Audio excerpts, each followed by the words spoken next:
compañeiras e compañeiros, amigas e amigos, dignos representantes de todas as organizacións convidadas a esta clausura do Congreso da Unión do Pobo Galego, excusado decir que é para min unha enorme honra poder dirixirvos a palabra aquí hoxe como portavoz para este caso en concreto do Bloque Nacionalista Galego. Permitideme xa que exprese a nosa ledicia como BNG polo vosso traballo no Congreso, compañeiros, amigos e amigas da Unión do Pobo Galego, e polo desenlace do Congreso. Sei que querían un ayornamento, reclamaban un ayornamento do nacionalismo frentista e sus diversos componentes nese espectro ideolóxica esencialmente plural, pero aquí teñen o ayornamento, porque ayornar é poñer ao día, e poñer ao día é non perder o norte, senón simplemente facer todo aquilo que sexa as reformulacións necesarias para axustar os plantexamentos específicos a proxección do traballo político ao contexto concreto da conxuntura histórica na que se vive, mas non deixarse en ningún caso amedoñar por aqueles cantos de serea que denuncian os intelectuais orgánicos, os intelectuais desarmados e a xente que en definitiva ten pavura, aquelo que caracterizou sempre o pensamento da dereita e a actitude inicial da dereita.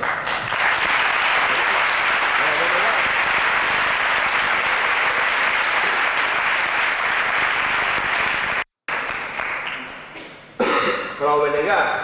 evitar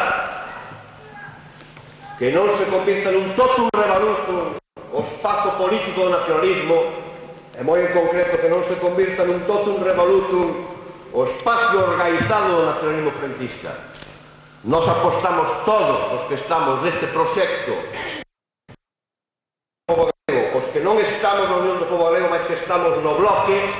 apostamos todos dende hai unha década ben en concreto. Refírome á década de corrida dende que o frentismo reformulou os seus plantexamentos organizativos. Estamos dende unha década de experiencia que día a día, paso a paso, demostra que é unha experiencia congruente coas exixencias obxectivas do pobo galego, da nación galega e das camadas populares das clases sociais explotadas dun maíz e unha nación en si mesma expoliada toda ela, e que mesmo fomos capaces de facer os axustes precisos para situarnos en conexión correcta cos niveis de conciencia subjetiva sobre esos propios dados objetivos. Eso é o que sofre facer constantemente,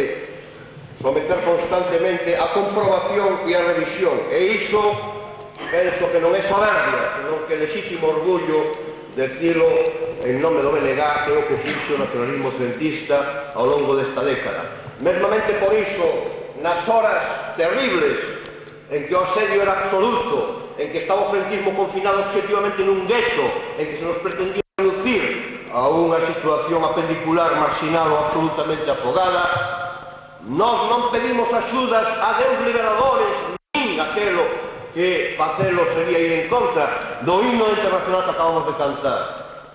Nos fixemos unha profunda revisión de cales eran os fallos, de cales eran os mecanismos que cumpría corregir, de cales eran os defectos do método de traballo, de cales eran os defectos dos diagnósticos e conclusións sobre a análise do contexto sociopolítico da súa dinámica. E pasamos todo o que houve que pasar para reflotar absolutamente o proxecto e para establecer unha conexión coa sociedade que día a día é crecente. Isto, aos homens e mulleres do BNG,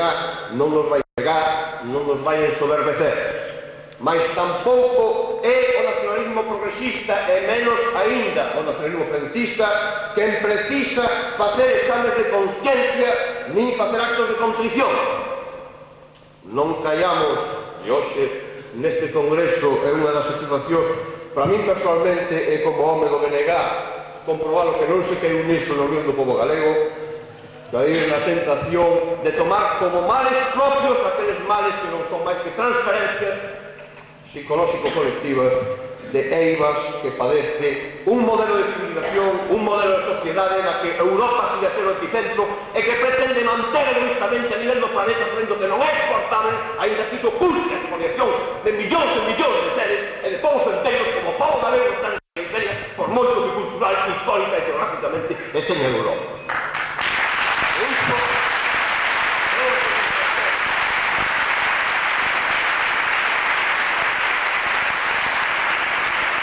Isto é o que constitúe dados obxectivos e non xuicios de valor nin intención. Esos son feitos obxectivos. E compriría entón pensar que ocorre no Estado español para que despois dunha década e media de transición a democracia e de xeita evolución e desenvolvemento constitucionalmente legítimo a democracia, os grandes prebostes do regime fascista teñan funcións de goberno e institucións teóricamente no político antitéticas das totalitarias autoritarias antidemocráticas que fixeron grandes prebostes no seu tempo. Que pasa nese Estado para que isto aconteza? Habría que preguntarse que pasa no Estado español e na sociedade da que é unha superestructura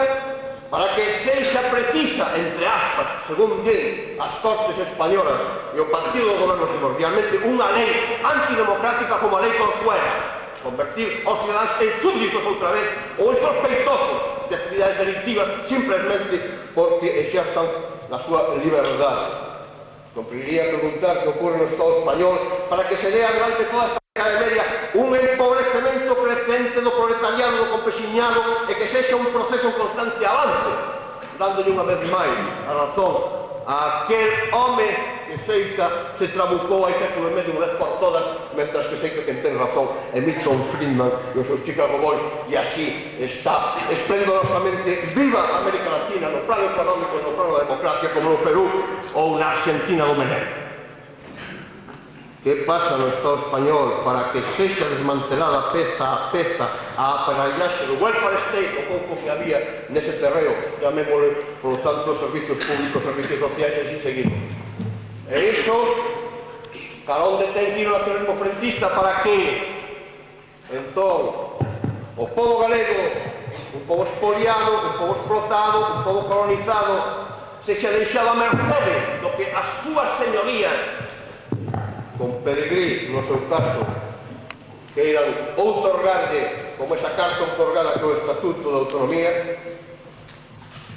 No contexto de todo isto, a reflexión feita polo Congreso do Unión do Pobo Galego é, para o bloque, un motivo de satisfacción e, sobre todo, un motivo de sosego. Estamos en condicións perfectas para ampliar a reflexión a nivel do frente cara a formulación daquelas plantexamentos abertos que permitan ampliar, sin desnaturalizalo, o espacio frentista, que permitan mesmamente perfeccionar os mecanismos de vertebración política de todo o espacio ideolóxico e político das súas bases sociais. E aí o BNG terá sempre por diante a mantendida e a xenerosidade. Mais por aí terá xenerosidade, fora de aí sempre habrá acordos políticos posibles, pero non temos por que, insisto, modificar aquelo que contrastación dos feitos objetivos do proceso sociopolítico do entorno non só nacional, senón internacional, confirma a certidume, a lucidez que houve no bloque, a lucidez que hai hoxe do povo galego para facer diagnósticos, levar adiante unha práctica política de emancipación social e nacional do povo galego. Nada máis.